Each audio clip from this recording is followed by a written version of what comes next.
In this video, I'm going to be unboxing the Badland ZXR 2500 ATV winch bought at Harbor Freight. And these are normally $89. I happen to pick this one up on the clearance rack for around $57. I want to unbox this and show you the contents because I want to know, are there wire terminals? How long is the wire? Is there anything else you're going to need at the hardware store to install this on your ATV? A lot of times they'll just tell you, it's got a remote control included, nothing else. But there may be other things in there that are in the box that you're not going to have to go to any other store. So we'll get it unboxed and check out all the parts included.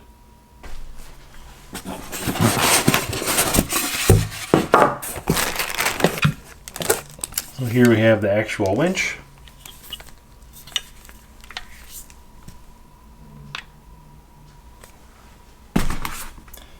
Underneath that, have your cable guide.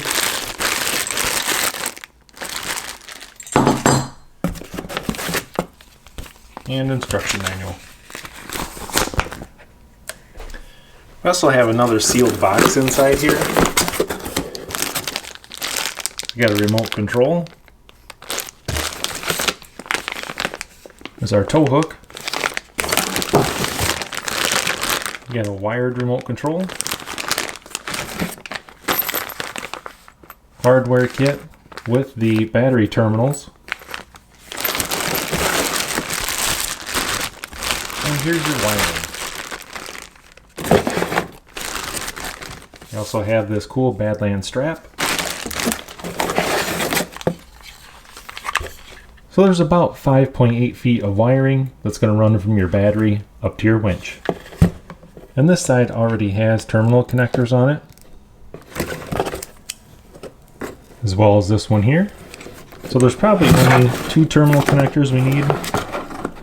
Actually, it looks like we may not need any terminal connectors. This thing may have everything we need in it. I'm taking a close look at a lot of the mounting screws, and it looks like those are all going to work. You actually have a couple different sizes. It looks like everything is there. This plug right here is going to plug into that plug right there with the rubber cap on it. You got your terminal connectors on everything. Even if you were going to have extra wire, I wouldn't cut the ends off. So it looks like pretty much everything is there and ready to go. So in conclusion, this is a really complete kit. I'm surprised everything is here that I'm going to need. Terminal connectors, different size mounting bolts, the rubber caps for the battery connectors. I don't think there's going to be any run to the hardware store. You're pretty much going to have everything in the box ready to go. Pretty much any ATV. I'll be doing a video on the full install. You guys can check that out as well. And thanks for watching.